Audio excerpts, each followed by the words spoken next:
This is the High Stakes Lowdown, a RotoViz podcast brought to you by the Fantasy Football Players Championship.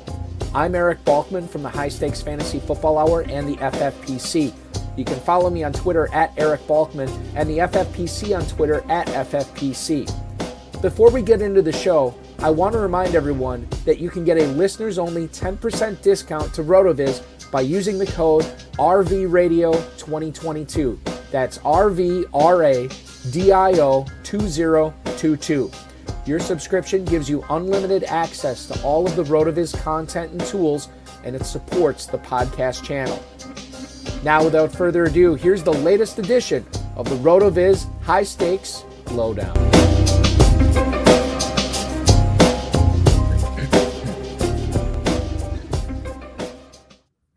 Hi, hello, and welcome to the RotoViz High Stakes Lowdown for Tuesday, October 29th, 2024. I'm your host, Eric Balkman. You know me from the Better Sports Network's High Stakes Fantasy Football Show, the High Stakes Fantasy Football Hour, and of course, the Fantasy Football Players Championship, which you can follow at myffpc.com. I am so glad to be back. We had a week off of shows last week. And we're back in full force this week with a trio of great programming for you here on the FFPC YouTube channel. So glad to be bringing it to you, and I'll give you more updates on what you can expect this week as we go on. I want to remind you to play the FFPC Weekly Challenge. If you are looking for some FFPC action, go to myffpc.com and play the FFPC Weekly Challenge. $35 and $200 entry levels here for this. Win up to $2,500 each week at myffpc.com. You can play with or without kickers, whatever you'd like to do. Build your lineup any way you want it. You just can't have two players from the same team. That's the only stipulation. You can play in the Thursday night one that locks at Thursday, or you can play in the Sunday one that will lock Sunday at 1 p.m. For those games as well. myffpc.com is where to go for that. I want to welcome in to Don Gazzetti, by the way, hanging out in the YouTube chat right now. He was getting the shakes because of no Eric Balkman on the FFPC YouTube channel last week. Well, the crisis averted. You can cancel that doctor's appointment. I'm back and better than ever. Hopefully, we'll find out. I got a great guest tonight for you, ladies and gentlemen. A winner of numerous FFPC high-stakes leagues, as well as in the Fantasy Pros Championship. He sits in 22nd place overall as we head into Week 9 of the 2024 FFPC Fantasy Pros Championship, a contest that, as you know, will pay a $1 million grand prize. Please welcome into the program, Mr. Patrick Rybak. Patrick, welcome in tonight, man. Good evening. Thanks for having me, Balky. I just saw your email that you had sent me. Now you were on the High Stakes Fantasy Football Hour a little over a half decade ago, so my fault for not having you on again sooner. No, but there's a big game at Lambeau Field this week featuring my Green Bay Packers and your Detroit Lions, and I think it's ramped up for fantasy purposes too. Not only because Jameson Williams probably will not be playing in that game, we don't know who the Packers quarterback is going to be on Sunday. So true. But I think they played pretty well with Malik in the last few games. I actually looked it up there. I think they were 3-0 with him starting. Yeah, he started. He came like, you got to think about how this went. So he started against the Colts and the why am I losing it now? It was a bad team. It wasn't a good team. Well, he came in for the Jaguars. He beat the Colts and he beat I got to bring it up right now. This is ridiculous that I can't remember this. Because it was the first game of the season where he gets hurt against Philadelphia. He comes in week 2, and it was the Titans. That's who it was. So he beats the Titans, and he beats the Colts, and then the Titans, I think is what it was.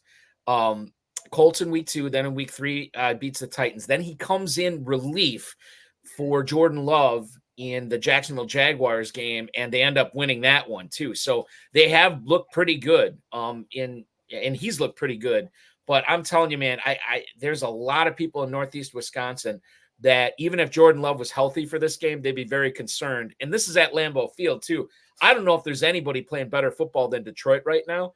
And with all those weapons, with or without Jameson Williams, they are a handful. Jared Goff, I think, threw for like 14 yards on Sunday, and he threw like 8 touchdowns. It was crazy. I don't know how he pulled it off, but it was Lions, and more Lions. What an arsenal that Dan Campbell and the Lions front office have formed there on the offense. It's crazy to watch, man. Oh, I'm reveling being a lifetime Lions fan. Fun to watch, just smash mouth football. I don't know if you saw the Cowboys game, but they basically just were playing with the Cowboys. You know, just but they're fun to watch. I think we have that NFC North. Wow, who would have thought, Balky? Yeah, it took a Jaden Daniels Hail Mary. Otherwise, you'd have the Vikings at 5-2, the Bears at I think 6-2 or whatever, and then the Lions and Packers are the Lions 7-1 or 6-2 right now? 6-1 with the bye. 6-1. They had the bye. That's right. And the Packers at 6-2 coming into, I think it was week 8 or maybe it was week 7. They were the top 4 teams in the league with point differential. Of all 32 teams, the top 4 were all the 4 NFC North teams. It's been crazy this year. And I think for fantasy purposes for that game, it kind of depends. I think the biggest storyline is, what do we do with our Jaden Reeds, with our Christian Watsons, with our Romeo Dobbs, with our Tucker Crafts, if Malik Willis is in there instead of Jordan Love? We have seen Matt LaFleur put together a winning game plan with Malik Willis. Fantasy-wise, I don't know how kind it was to those players, though. And I don't know if you own any Packers in any of your leagues at all, Patrick, but if you did and Willis is starting, how are you changing the way you think about starting those Packers pass catchers and skill position guys on Sunday afternoon? I have Romeo Dobbs, but I'm kind of leaning away from it when Malik is playing, because he does do a fair bit more scrambling, as we know. So he's done well enough to where I would think about it, but I have a few other options, so I'll probably sit Dobbs most likely. And the other thing to keep in mind with that is a 4:25 Eastern game. So you may not know the status of Jordan Love until like 3:00 Eastern, which is going to be difficult. And clearly, I'm with you, Patrick. I'm erring on the side of caution and sitting those guys. I don't want to mess around. It seems like I still think that Love sits out this game, but it seems like the perception among the beat writers and everybody here in Northeast Wisconsin seems to be shifting the other way, that I think that they think that Love is going to play this week. We should get an update from Matt LaFleur tomorrow. We'll find out what's going on there, and maybe we'll know more by Wednesday, because that'd be great fantasy-wise. Coming up on tonight's show on the RotoViz High-Stakes Lowdown, by the way, we're going to get into the Stephon Diggs injury. We're going to get into the Deontay Johnson trade, as well as a bunch of other stuff that is concerning you for Week 9 in the Fantasy Football Players Championship. And let's lead it off right away with Dave Nowitzki in the YouTube chat, Patrick. I need some help with the Carolina receivers. Well, let's get to that in a second. Let's talk about Deontay Johnson's new location, which is Baltimore. Lamar Jackson's going to be throwing the ball to him. I would imagine he's going to threaten Zay Flowers for the most targets among wide receivers on the team. Obviously, it just seems like Mark Andrews is getting his land legs under him, and now this happens. So great for the Ravens, great for Lamar Jackson, but fantasy-wise, all of a sudden the passing pie becomes a little bit bigger, but maybe the target share gets a little smaller for these guys. What are you expecting for not only Deontay Johnson as a Raven now, but for the rest of, Flowers, Andrews, Bateman, and so on, Patrick? I really liked how Mark Andrews has been playing lately. Wow, he's really gotten onto it now. It's nice to see Lamar not just run, but really sitting there and throwing some nice, precise passes to everyone. I'm thinking that Zay Flowers gets his touches, because, guys, he's electric to watch, isn't he? Who wouldn't want to put the ball to him? I think he's going to be more of a flex going forward. I have him in a couple leagues. Deontay Johnson, really, he's been electric after, of course, Andy Dalton got back in the Red Rocket. So I think it is a plus up to Lamar. If I had another flex, I might change Deontay Johnson this coming week, but I'll have to play him this week. I think they're going to stick to their game plan, and he offers a little bit of what they were trying to do with Bateman and Hollywood Brown and the rest of those guys back in the day. So it's one of those things where it's like, if Zay Flowers is a luxury for you, if Mark Andrews has become a luxury because maybe you also drafted K-Dot and maybe you got Tucker Kraft or something like that, and maybe Mark Andrews became a luxury. If Deontay Johnson you drafted as your number 4 receiver or what have you, maybe you can look another direction, right? At least for week 9 to see how things shake out. But right now, I think the majority of FFPC players, like they're probably looking to start these guys. I don't want to say they're going to have to start these guys, but I think that you're going to be hard pressed unless you have a really loaded roster to say, I'm going to go. I'm going to play Johnson. I'm going to sit Johnson. I'm going to sit Flowers this week. It's one of those things where if you can do it, great. But I don't know if a lot of people can. Carolina on the flip side, they lose Johnson to the Ravens. And we got Joe King talking about up the Coker hype. We got Permar99 saying Jalen Coker is the best Panthers receiver, top 20 wide receiver grade for the year. That's what he had on him. If you look at week 8 against the Denver Broncos, David Moore, 4 for 39. Xavier Legette, 4 for 34 and a touchdown. And there's Jalen Coker, 4 catches, 78 yards, and 1 touchdown. When you look at what we should be doing on waivers this week, Legette's probably out there in a few leagues. I know Coker's out there in a bunch of leagues. What do you think is going to happen to this Carolina passing game now that Deontay Johnson has moved on? And we could bring up Jatavian Sanders as well. I was going to say Adam Thielen coming back might be. If you look at last year, that's kind of what happened. So that's where I would play there. But I wouldn't want anyone associated with Bryce playing quarterback right now. Would you? I mean, okay, because I have to look at ownership percentages here.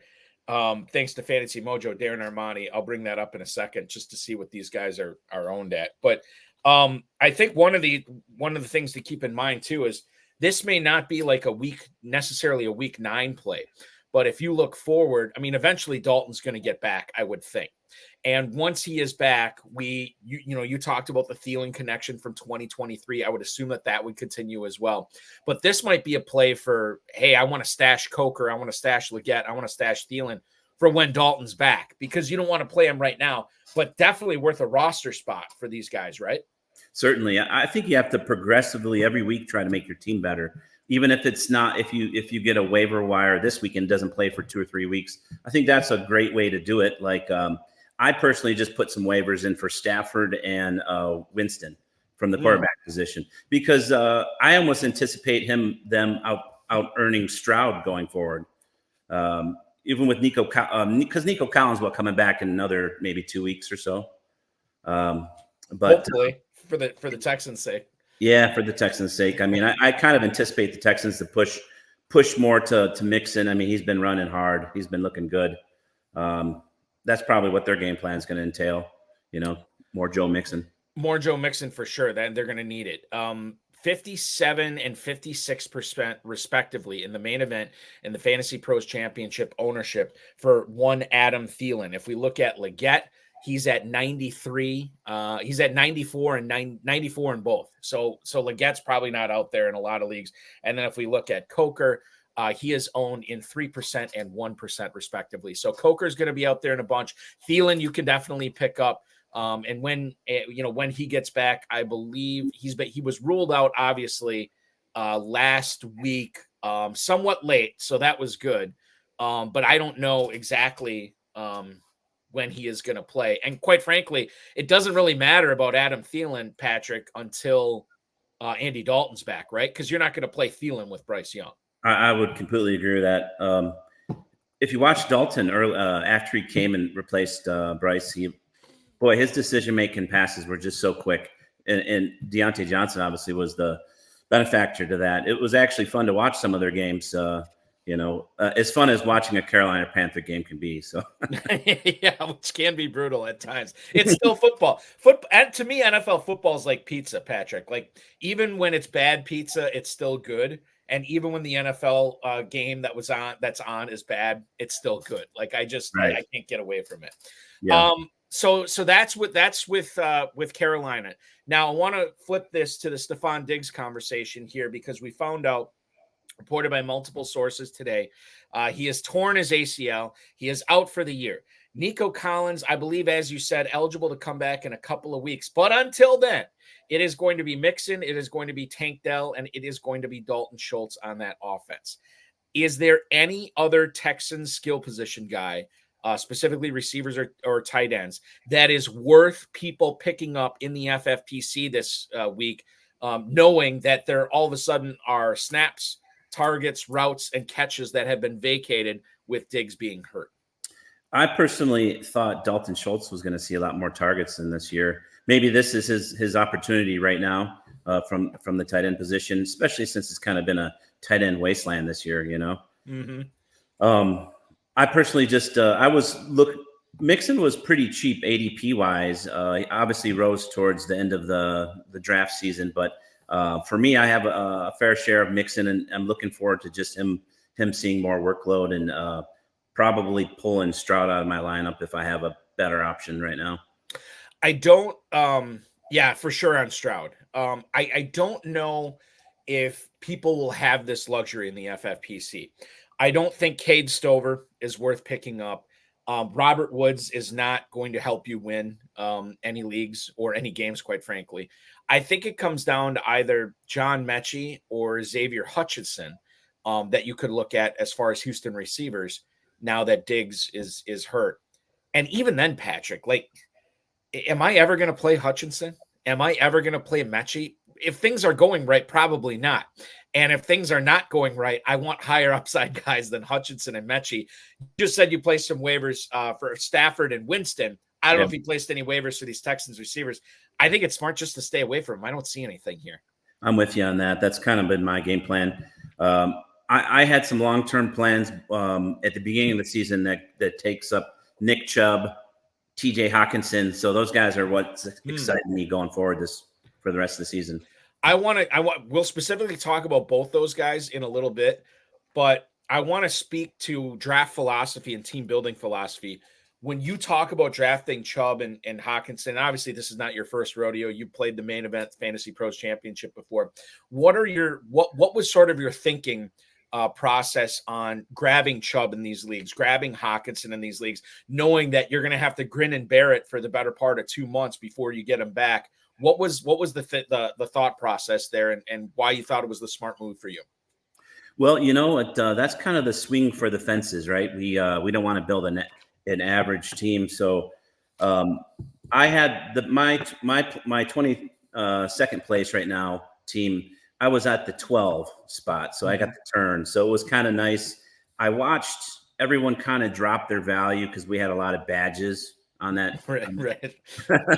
And so it just felt to me, you know, the flexibility within the draft is just pivoting to what's happening within the draft. Like, I don't ever take a quarterback early. That's why I'm talking about Stafford and Winston right now.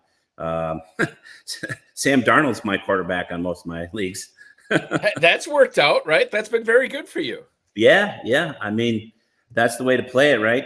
It's hard but in my team that we're talking about right now, Lamar fell to me at thinking the 5th round. Wow. I'd have to look it up because no one in that team was drafting quarterbacks, you know. So it just, I didn't have the plan to draft Lamar, but man, he sure is playing lights out this year.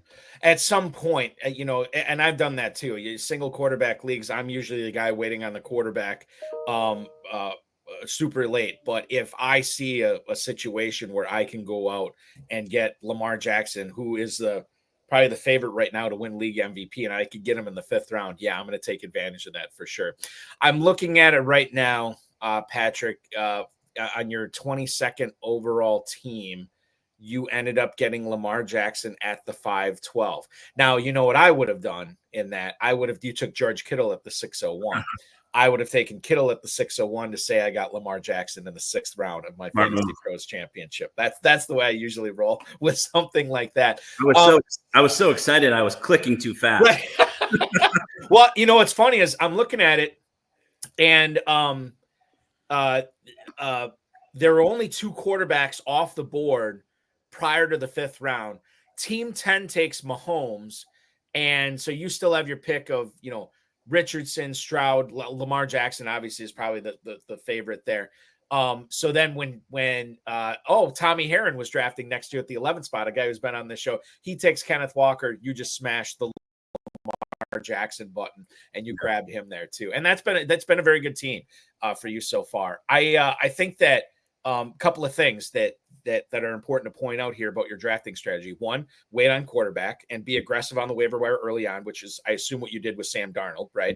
That's correct. Or did you draft him late? I should ask that. Was he a draft pick or was he? I don't know. I have so many teams rolling. I don't remember if I have him on that team particular. I don't have it in front of me. If you have it in front of me, can you take a look? I don't. The 22nd overall team, you did not draft him. Oh, okay, so he's on most of my other teams. That's okay. You grabbed Kirk Cousins in the 13th round in this draft for Lamar Jackson. I had thoughts Kirk might come out a little slow this year and pick it up, so we'll see. Which is kind of what happened, right? I mean, that's what's been happening. And then the other thing I think it's important to realize is players like Nick Chubb and especially TJ Hawkinson. I mean, you just can't pick guys like that off the waiver wire. You can't get guys like that in the 8th, 9th, 10th round normally. So if you're confident in your drafting skills, if you have the means, then go ahead and grab them because it's kind of like a free square once these guys come back. Now, Chubb is a little bit different. We'll get into him in a little bit. But I think with Hawkinson, he's a player that I guess the thing that made me most nervous wasn't necessarily the injury, Patrick. It was the fact that I didn't believe in Sam Darnold. And now that it looks like he's coming back in week 9, and it looks like Sam Darnold is still crushing it, still making Justin Jefferson successful, making Jordan Addison successful. Hawkinson's a guy that I not only would love to roster right now, I'd be considering him in an FFPC tight end premium league. Sunday Night Football. Do I start this guy right away? Because we know his upside. We know his quarterback's capable. We know the Vikings could do numbers. Is Hawkinson going to be in your lineups on Sunday night? He is actually going to be in my lineup just because I looked it up. His target share last year was 25%. So and I think their offense obviously has gotten better. Defense, wow, has that gotten better as well? Mm-hmm. But I think he's going to start. Kittle being out of the lineup is the problem, of course, because he's been the main guy. I have Kelsey, Kittle, and Hawkinson, so kind of went strong on the tight end. But there's nothing wrong with that. I mean, like I've seen people, and I always say this on my shows, that I've seen people start off with tight end, and I've never seen it work. Now I've seen people get 2 tight ends early, and I've seen that work. But when you talk about the investment that you've had in these tight ends, Kelsey was a 2nd round pick, Kittle was in the 6th, and then you had Hawkinson in the 8th. I mean, obviously that's a lot of draft capital to be investing in a tight end, but it's not like these are 1st, 2nd, and 3rd round picks. This is a 2nd, a 6th, and an 8th. You still had 2 running backs when you drafted Hawkinson. You still had 2 receivers and a quarterback when you drafted Hawkinson. It's not like you robbed Peter to pay Paul. So I think that there's a little bit of a difference here. Now Kittle's been great. Obviously Kelsey's coming around, and now you get Hawkinson too. I mean, this is a great problem for you to have. For sure. Definitely. Hawkinson, when he went down last year, now granted, he played in 15 games. It was his 15th game of the season. I believe when he got hurt, he was the tight end 1 in FFPC leagues, 127 targets, 95 catches, 960 yards, and 5 touchdowns. And then he got hurt. So he technically missed, what would that have been? Week 16, 17, and 18 plus part of week 15. So, I mean, that's 3.5 games. God knows what he could have done if he would have been healthy all season. And now we'll have to see what happens, because it wasn't Darnold throwing to him last year too. That's the other thing that we'll have to keep in mind. But Darnold, I mean, listen, they're going to design stuff for Hawkinson. They know how important he is to this offense and should be the number 2 target right away. I like Hawkinson. I like what he's able to do for fantasy players. I'm a little bit less bullish on Nick Chubb for a couple of reasons. One, he's not a young man anymore when it comes to being an NFL running back. 2, the injury that he had was really, really bad. And the older you get, the harder it is to overcome these injuries. And then 3, I knew what the Cleveland Browns offense was last year with Deshaun Watson, and it wasn't great.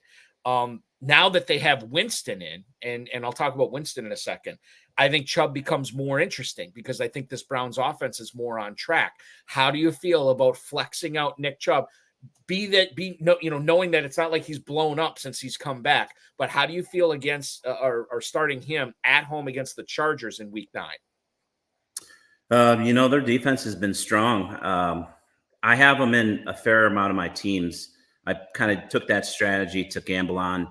I think he's going to get stronger as the year goes on. I think I'm not putting him in about 50% of my teams as my flex, because I put a lot in Saquon Barkley this year and Kamara. I was getting a lot of value later on. People didn't respect that. I knew Cooper Kupp was dropping, so I added him as my wide receiver 1. So and Jamison Williams played really strong. Hasn't been the greatest for staying on the field though. And apparently, like, now this gun thing that took place where their NFL's looking into it, that he wasn't arrested. I don't know. This is the kind of stuff I try to stay away from because I don't understand it. But okay, so Chubb is also, I mean, if you want to look at another silver lining with him, that dude has not been playing and getting hit by linebackers the first 2 months of the season. So you would think that he would be more fresh than some of the other running backs that we've been counting on. I did want to ask you about Kamara. Curiously, why were you targeting him? Was that just a case of he was falling too far and you scooped up on the value, or did you see something else in that Saints offense this year? You could tell he wasn't himself last year, and there was just so much value there. People were really discounting him. I think if you go back and look, his ADP rose kind of towards the end there, but early on, you could get him pretty cheap. Kamara is a perfect redraft guy too, because he is still getting touches. He's still getting catches, most importantly. And most people don't like him because of the age thing, where you can exploit that in redraft much more so than in Dynasty for sure. I guess you can exploit it in Dynasty too. It's just a little bit more of a nuanced thing. We're talking Cleveland Browns. What did we learn from the Browns receivers last week with no Amari Cooper on the team and Jameis Winston throwing the ball to Jerry Jeudy, to Cedric Tillman, and to Elijah Moore? Did we learn anything that we're taking away from that game as far as who we should be playing? It seemed like he was targeting all these guys semi-equally, including David Njoku as well, Patrick. Yeah, it looked really good. What he have over 300 yards, 3 touchdowns. I have Jerry Jeudy in a lot of my team, so he's in play, obviously. I would say almost everyone's in play now because Winston's been known to he's a 5,000-yard passer at some point. Kevin Stefanski he's done a pretty nice job in his time there. I'm looking at all of them actually, especially Jerry Jeudy, since I picked him up at a discount early in the season, obviously. That was another value thing for you with Jerry Jeudy too.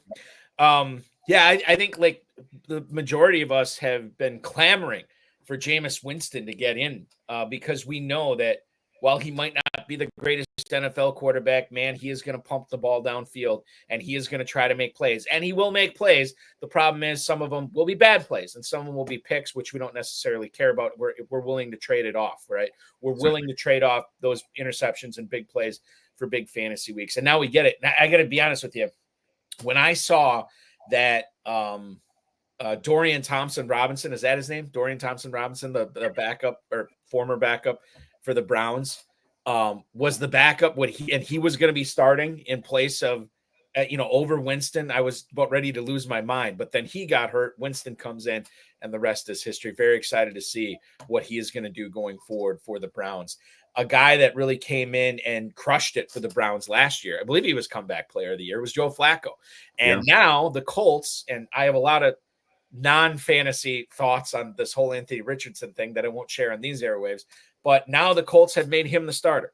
Anthony Richardson has been benched, which is bad for Richardson owners, but it's good, I think, for Colts owners. I think this is good for Jonathan Taylor. I think, there's so many times where Richardson was under pressure and he took off and ran. Flacco's not going to be able to do that. He's going to dump it off to Taylor. I think this is better news for Michael Pittman. This is good news for Josh Downs, who made a few plays last week. Alec Pierce, I think, for people in super deep leagues, you could look at him as well. This is all good news that for fantasy purposes, that Flacco is now the starter, right? Are we much more bullish on starting, Pittman and Downs, especially going forward with Flacco in charge? I would be. I mean, look what he did in Cleveland, Flacco last year. So I always thought he flung the ball pretty good. So I think there's a lot to look forward to there from that side. I didn't invest in anyone in the Colts just because I remember watching preseason, heck, even in training camp, it looked like Richardson couldn't hit an open receiver. Right. I mean, it's so that I just looked away from the Colts at that point. Can't fault anyone for taking Jonathan Taylor, though. He's pretty strong. I think what's going to be interesting to see now, was Flacco taken in those Fantasy Pros leagues that you put in waivers for Stafford and Winston? I've picked them up already. You did? Okay. All right. Always looking forward to try to what I thought he might have actually been the permanent replacement there for a while, but I guess we have the quarterback carousel of the NFL. It's a constant churn. How would you rank those guys for FFPC waivers this week for anybody who hasn't put their waivers in yet? Flacco is out there in 91% of main event leagues, in 89% of Fantasy Pro leagues. I know his ownership is much higher, but I know he's out there. He's owned 55 and 62% of leagues, so he's definitely out there in a bunch of them. And then you brought up Winston. How would you rank those guys as far as bidding goes this week between Winston, Stafford, and Flacco if somebody needs a quarterback? I personally did mine as Stafford, Winston, and then Flacco. Watching Puka and Cooper Kupp back together. And I was I have a lot of Kyrie Williams in my team. So I was impressed to see them.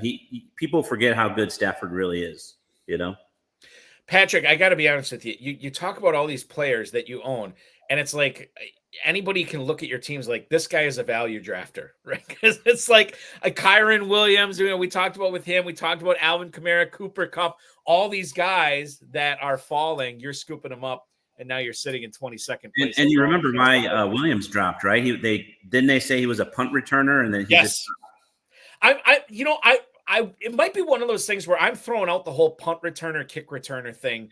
We heard that with Josh Jacobs a couple years ago too, where he was returning kicks for the Raiders, and he led the NFL in rushing that year. So it's just one of those things where I think I'm kind of out on that going forward. If somebody's returning kicks, more power to, maybe I should be targeting those players, given how good Kyron Williams has been this year and given how good Josh Jacobs was that year too. Let's go to Falanini right now in the YouTube chat. We were just talking about the Colts receivers with Joe Flacco. He's got a question for his flex. Michael Pittman, Tyrone Tracy, and Jackson Smith and Jigba. That's who he's looking at for his flex right now. Now, as far as Tyrone Tracy goes, I don't know I know he got hurt Monday night. I don't know the extent of his injury. He's in the concussion protocol right now. He's in the okay, there you go. So it's going to be tough for him to play. It could happen. We saw it happen with Marvin Harrison a couple weeks ago, so it could happen. Tyrone Tracy right now, he is going to be playing at home against the Commanders this week. Smith and Jigba is going to be at home against the Rams. And then we're looking at Michael Pittman, who has Flacco throwing to him. He goes to Minnesota on Sunday night. If you could only pick one of those guys, I guess we can eliminate Tracy. Pittman or Smith and Jigba here, Patrick? Probably JSN, just because Minnesota's defense has been so good this year. Flacco and Pittman, I mean, it should work, but if it was my choice, probably JSN. I'm looking at when these games are too. That Seahawks game is going to be, that is a late. Okay. Well, I guess they're both late games, but what you could do is you could wait and see if Metcalf is active for that Rams Seahawks game. And if he is, would you still play Smith and Jigba over Pittman based on, and then it would come down to the Vikings defense, obviously. Yeah, that's what I would look for first is Metcalf. What's his availability? Yeah. And then if Metcalf is active, then would you go Pittman? Yeah, definitely. Okay, there you go. I think we're on the same page on that when it comes to Pittman versus Smith and Jigba. Let's talk about the Dolphins here. Raheem Mostert did get into the end zone this past week. However, it was Devon Achane that did all the heavy lifting, both rushing the ball and catching the ball for the Finns. And this was Tua Tagovailoa back too. Is Mostert only playable if Achane is hurt? Is Mostert? Honestly, how do you feel about flexing out Mostert during weeks that Achane is healthy? Well, I'm going to be doing it in one of my teams. Just because, really, Yeah, just one of them. I was able to get him so cheap. No one gave him any respect, Mustard. So, but I also was a fair share of A-Chain. So it's nice to see them back with Tua. They're looking like, between the Dolphins and the 49ers, and then with Caffrey coming back after the bye, most likely. And then the Rams, I think they're going to be on the upside, Yeah, no, and I think you're probably right about that too. What's I don't want to say this is I'm disappointed by it, but I did draft Jalen Wright in a lot of leagues because I thought that between Mostert and Achane, one of those guys should probably be out like 2 out of every 3 weeks, and then Jalen Wright would step in. And it hasn't been the case, right? I mean, Jeff Wilson's been in there too, but Achane's been the man. Mostert's a guy too that, like, we know what he's capable of. Don't drop him. Definitely play him. You're playing him in one of your leagues this week too, because we know how lethal that dude can be if given the opportunity. And he's still fast as hell. I mean, he's still a guy that, one touch could make your fantasy day from Mostert if he busts one. Let's talk about the Giants here for a second. Monday Night Football last night against the Pittsburgh Steelers. Darius Slayton once again showed out, and I don't want to say like he dominated or anything like that, but I do know that when you look at what he's been able to do with and without Malik Neighbors in the lineup, 3 out of the last 4 weeks, 8 for 122 and a touchdown, 6 for 57, and then last night 4 for 108. He did have that one game against Philly where he only had 1 for 11. What do we make of this for start sit purposes with Slayton? Is this a guy that we're not giving him enough credit for his role on the offense? We've been very excited about Neighbors. We've been very excited about Wan'Dale Robinson in full PPR formats like the FFPC, but yet Slayton is the guy who's chewed up nearly 300 yards of offense in the last 4 weeks. How interesting is he?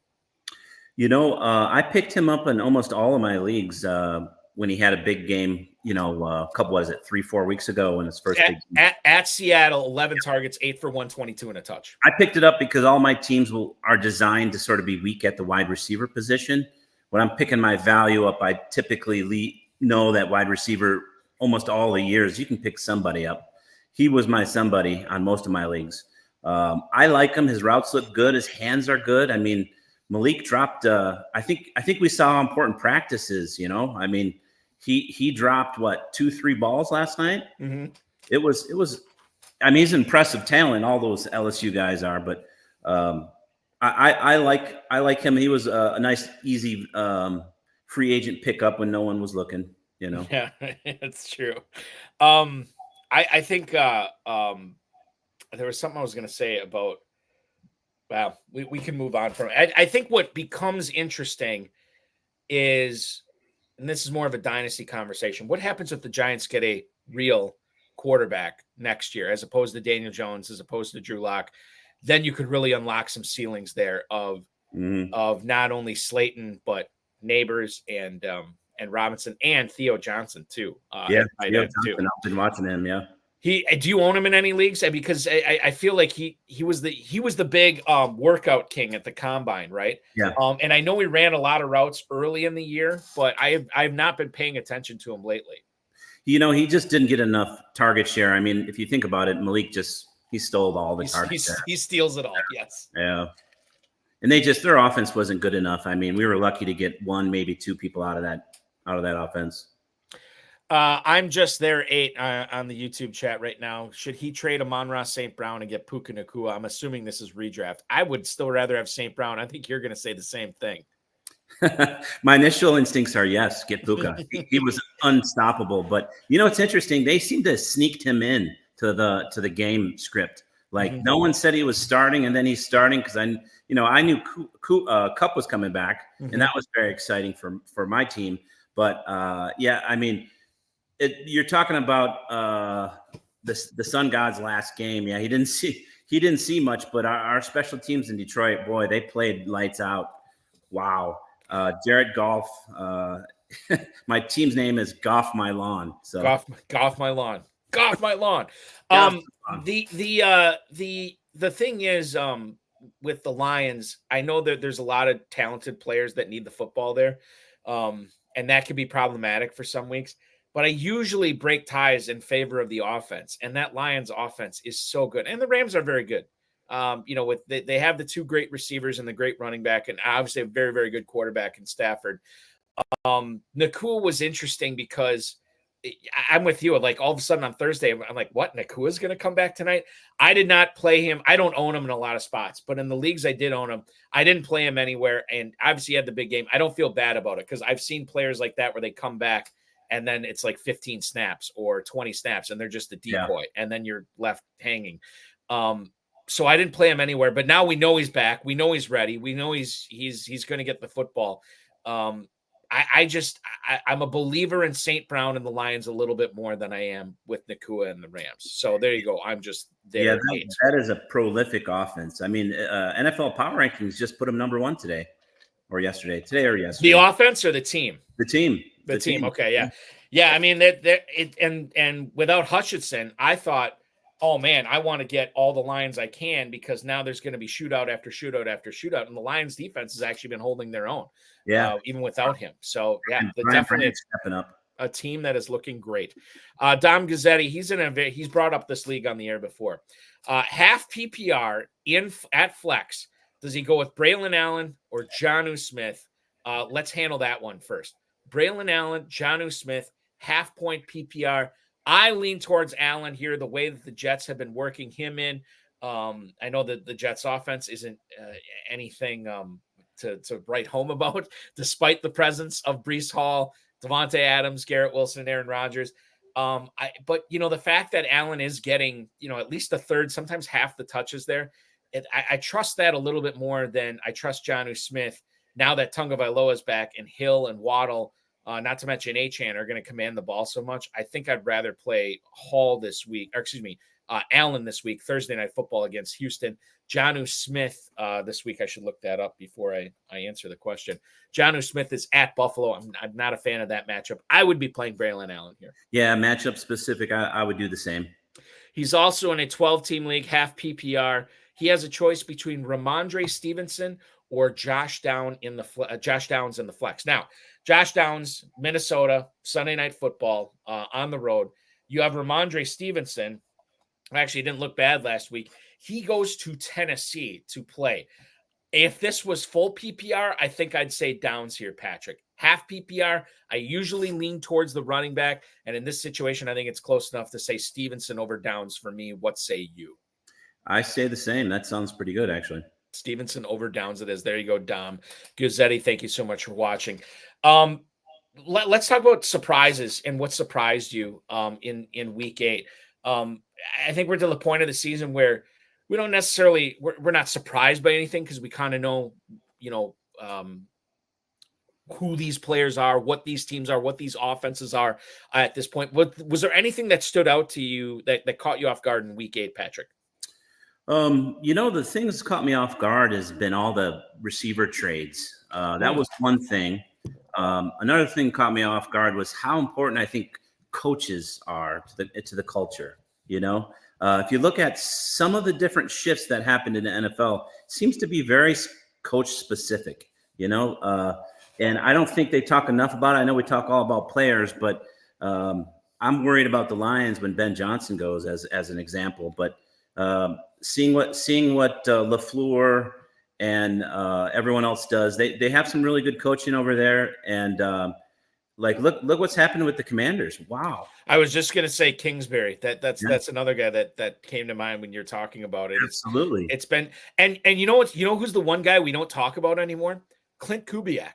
After week 2, we couldn't stop talking about how he turned things around with New Orleans. Now, this isn't all on him because Olave's missed some time. Obviously, Shaheed's out for the season. They haven't had Derek Carr in a while. They've been as beat up as anybody. Offensive line, too. Yeah. But Kubiak's a guy, too, that I mean, really, when the Saints were going at full steam, at full power, when they had their full complement of weapons, they were as good as anybody, putting up 40, 50 points. So that's another team that really went out and just made a mockery of the Cowboys this year too.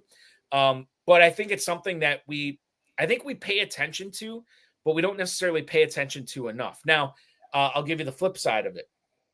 Dave Canales left Tampa to go to Carolina, and I think we were hoping for better things for Bryce Young this year, obviously with the additions of Jonathan Brooks, Jatavian Sanders, Deontay Johnson, who's now gone, and the improved offensive line. I thought, and the way that Canales turned things around for Baker Mayfield in Tampa, and he did it with Geno Smith in Seattle too. Like, he has done this before. I think that we were all very excited. At least I was excited about the Panthers this year. Hasn't happened. And, oh, by the way, Baker Mayfield hasn't really missed a beat in Tampa. Now he's turning the ball over a little bit more, but he's still putting up buku numbers. We'll see if he continues that without Chris Godwin. But, man, Kate Otten looked pretty good last week too, Patrick, as the number 2 and maybe the number 1 option on that team until Mike Evans gets healthy. Anybody who has Otten on their team is loving life. Yeah, they sure he sure has been fun to watch this year. The other coaching thing, conversely, Shane Waldron for the Bears. I remember an off-season interview, and I can't remember who was talking with Jackson Smith and Jigba, but they said, you know what, this is after Waldron got hired as the OC for the Bears.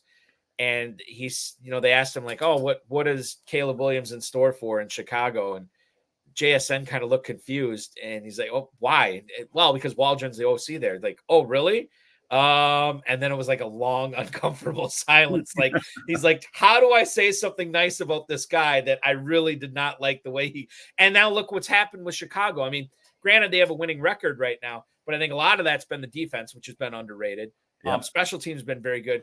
But I mean, Keenan Allen's kind of underwhelmed. We haven't heard much from Rome Odunze since like week 2 or whatever that's been. I think DJ Moore, I don't want to say he called out Waldron for that handoff to the offensive lineman this week, but it just had an aura of dissatisfaction around it. If you watch it, not just read the quote, but if you watch it, and it's just, and Swift has been all right, I guess, but I expected more. And maybe this is because they didn't address the offensive line enough, but that's another one too, where like we kind of saw the writing on the wall with Waldron. Like, this was probably not going to be a good decision for the Bears. And through 8 weeks, it hasn't played out. What's your Bears ownership like this year? Completely avoided them. I mean, it was because of why?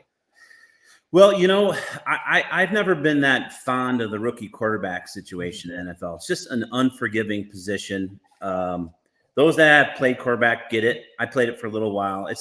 It's hard. There's a lot to take in. He's done that.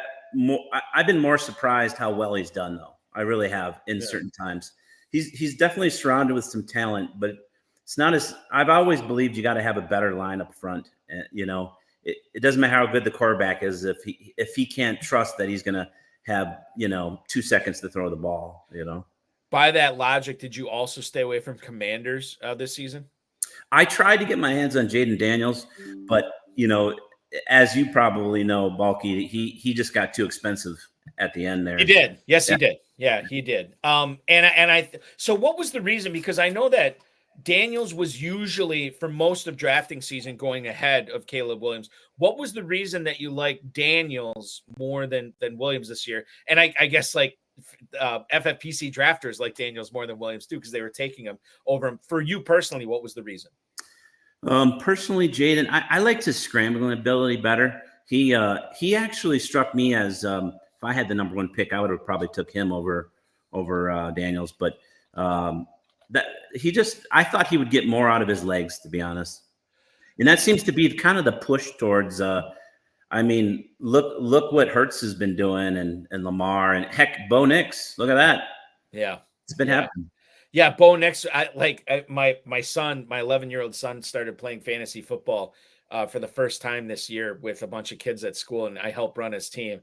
And we picked up Bo Nix this past week because Jaden Daniels was our quarterback, and I said, I don't know about Daniels this week. Well, number one, I thought he wasn't playing at all, so I thought we were going to have to play Nix. And then it got to be like, oh man, I think he's going to play. And then my son is still like, Dad, we got to play him. We got to play him. And I'm like, listen, if you want to play him, we can. But I really think Nix is the better play because, the risk of re-injury with Daniels. And, part of, what makes him so great, to your point, is his legs. He had 1,100 rushing yards at LSU last year. 1,100, which is insane. 10 touchdowns. And I'm like, okay, well, maybe we sit him because part of the reason we love playing him is because of his legs. But if he's not going to be running him as much, maybe he's not the right guy to put out there. And then like on the second or third play from scrimmage, he like I don't know if it was a design run, but he rolled out 2 quick reads and then he took off like 8 or 9 rushing yards. I'm like, oh, my son's probably not going to talk to me this week because I think this is probably be a big game for Daniels. Now, Nick still outscored him even with that Hail Mary at the end. But Nick's has been great this year too. Like Nick's and Daniels have been very good. Williams has been all right.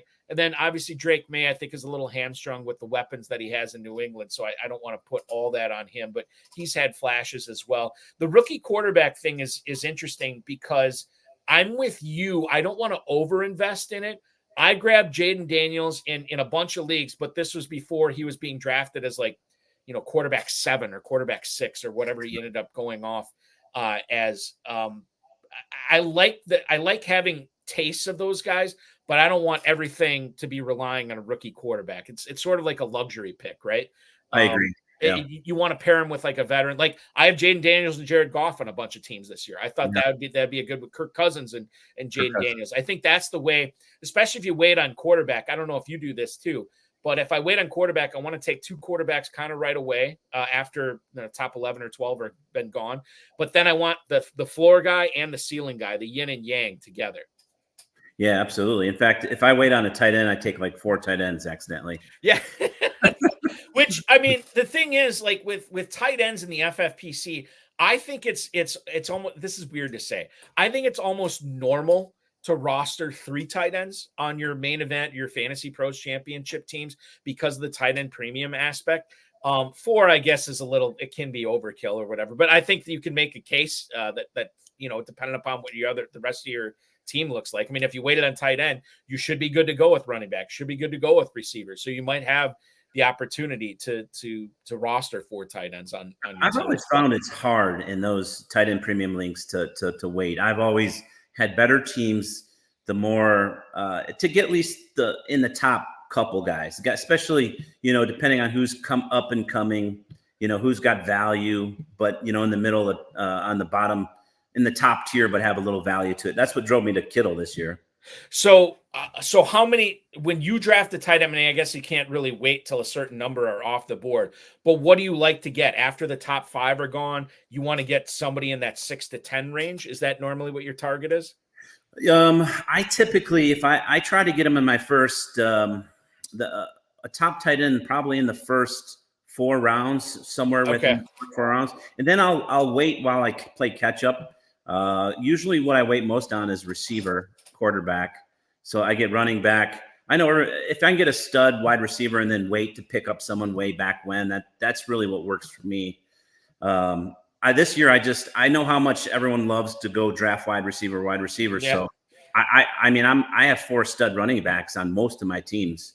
And it's proven pretty well on most of them. I think I'm first or second in 4 or 5 different leagues. I think, you are, because I looked at your teams beforehand. It might even be more than that. I think that the other thing too is, and I would never call out content creators because they are doing the Lord's work for fantasy football. But I think a lot of them, and especially the really successful ones that preach, pissing yellow, as they say, getting all these receivers.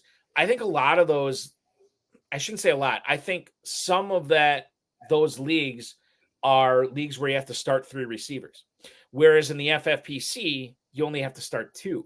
So if you get your anchor receiver, and then to your point, Patrick, picking up one off waivers later, or, just going with volume receiver at the end of your draft or in the second half of your draft, I think that it allows you to scoop up value at running back, to scoop up value at tight end. We talked about it with your Kittle and your Hawkinson. Kamara was a guy that was falling because people were taking receivers early. And I think it's fine. And you can definitely build monster teams with a lot of receivers, but bear in mind that when everybody's telling you to take receivers, they may not be telling you to do that in an FFPC league where a large plurality of the league is already doing that, and it's allowing people to scoop up value, especially at tight end with tight end premium scoring. It certainly gives you the opportunity to build some juggernauts that way, as well, as you are living proof of. Yeah, absolutely. Good. Well said.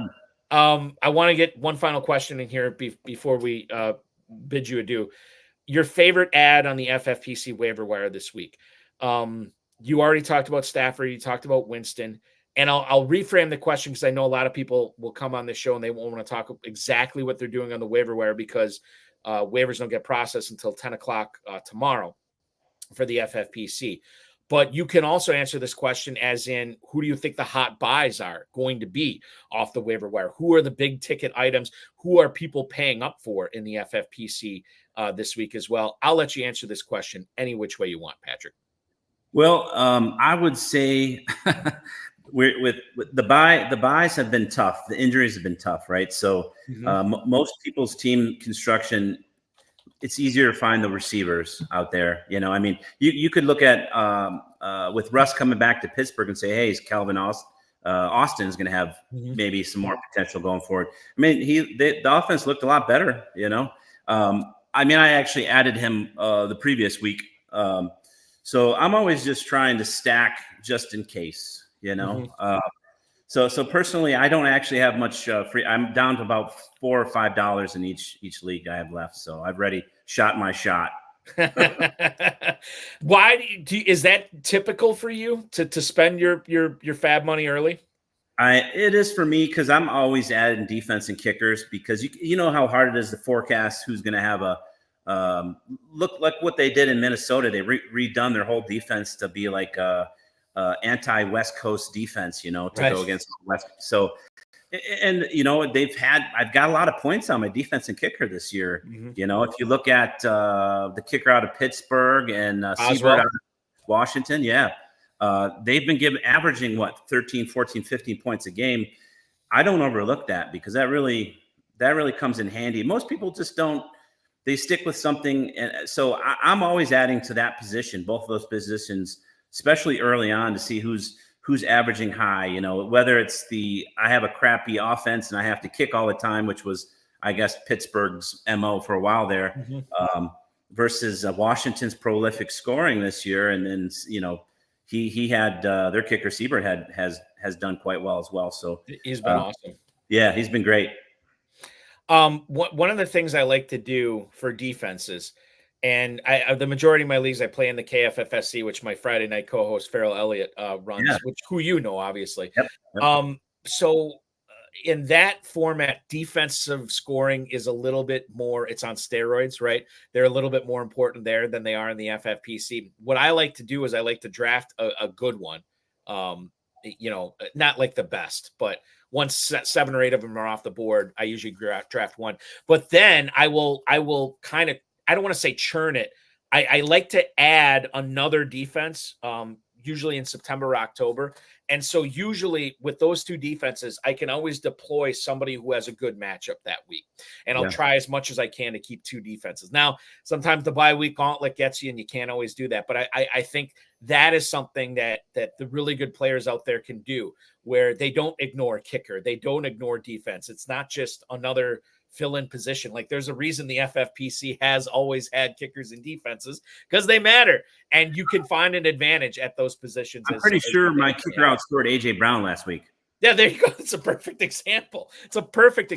Boswell, didn't he have like a 6 field goal game, like in week 4 or 5, something like that? I mean, these guys have been averaging damn near 15 points a game. It's crazy. And it's just, it's out there. It's just a matter of researching it and doing it. Jimmy Williams, speaking of the KFFSC, one of the guys I love hanging out with each and every year in Louisville.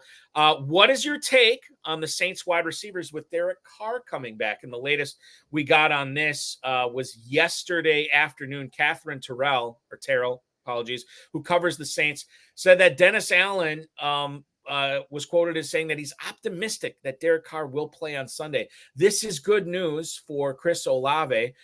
Is it good news? I mean, I think Bub Means is dealing with something right now. They got Mason Tipton on the team. I don't think Cedric Wilson played last week.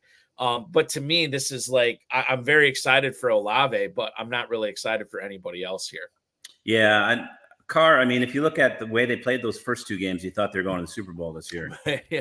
You know, honestly, those guys that and gals that picked up Olave early on in the draft, in the 2nd or 3rd round, haven't got a lot from him this year, unfortunately. So hopefully this is what it'd be nice to see the Saints putting up some more points, I guess. Derek Carr is definitely the only way for that to happen. It's the only way. Well, listen, I don't speak. I've learned long ago, I don't speak in absolutes in fantasy football anymore because anything can happen. Anything usually does happen. And this year has been no exception. What I do hope happens for one Patrick Rybak is a $1 million grand prize coming your way from the Fantasy Pros Championship. 22nd overall with 8 weeks in the bag. You obviously have a team that's not only competing for the top prize there, but obviously a lot of other first place teams going forward that might be destined for the championship round too. So listen, so much fun hanging out with you once again. I just hope your Lions take it easy on my Packers on Sunday, and I will continue to cheer for all your fantasy football teams as a result, Patrick. Thank you so much for joining me tonight. Best of luck forward. Let's do this again sooner than 6 years down the road. Sounds good, Balky. Thanks for having me tonight. You got it. That is Patrick Rybak, ladies and gentlemen, 22nd overall in the Fantasy Pros Championship heading in to week 9. That will complete our show for tonight, ladies and gentlemen. I want to encourage you to watch the Thursday night show that we have going on for you. It's called the High Stakes Fantasy Football Show. It's on the Better Sports Network, as well as all the FFPC socials from Fantasy Pros and the 33rd team. It is Kevin Wheeler co-hosting the special spooky Halloween night show that we'll be doing from 7 until 9 p.m., taking you through the first quarter of Thursday Night Football, featuring the Houston Texans and the New York Jets. Some interesting fantasy questions that have to be answered, quite frankly, for both those teams. Will help you get your lineup set for that as well. And then on Friday, Farrell Elliott and I will be back 10 p.m. Eastern time for the High Stakes Fantasy Football Hour on the FFPC YouTube and all the FFPC socials as well. Going to be fun hanging out with him, and we'll get you set for everything week 9 in the FFPC. I want to thank Patrick Rybak, my guest tonight. I want to thank the FFPC. Remember to play the weekly challenge, myffpc.com, myffpc.com. Play for as little as $35, win as much as $2,500. Build whatever team you want. No draft, no salary cap. Just don't duplicate players on the same team on that roster. Play with kickers, play with defenses, play without them. I know Patrick would prefer to play with them, as would I if I could play in it, but I'm an FFPC employee, so I just got to sit at the sidelines and talk to these great high-stakes players as we have them on these shows 3 times every week. I want to remind you to like this video, subscribe to the channel, comment on the video, share it with your friends, share it with your enemies, and get notified each and every time we go live here, which will be 7 o'clock p.m. on Thursday. So thank you so much. Goodbye, good night, and we'll talk with you on Thursday. Good luck on those bids in the FFPC coming up Wednesday night.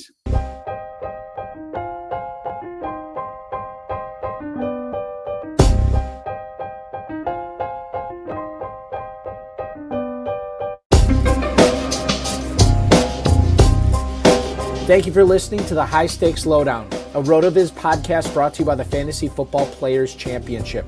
And thanks to Grapes for our theme music. Please review the podcast on iTunes under the RotoViz radio feed. It helps us find new listeners. Contact us via email, rotovizradio@gmail.com. We'd love to hear what you think, and follow us on Twitter at RotoVizRadio. And remember, you can always support the show by subscribing to RotoViz at a 10% discount through the NFL podcast homepage, rotoviz.com/podcast.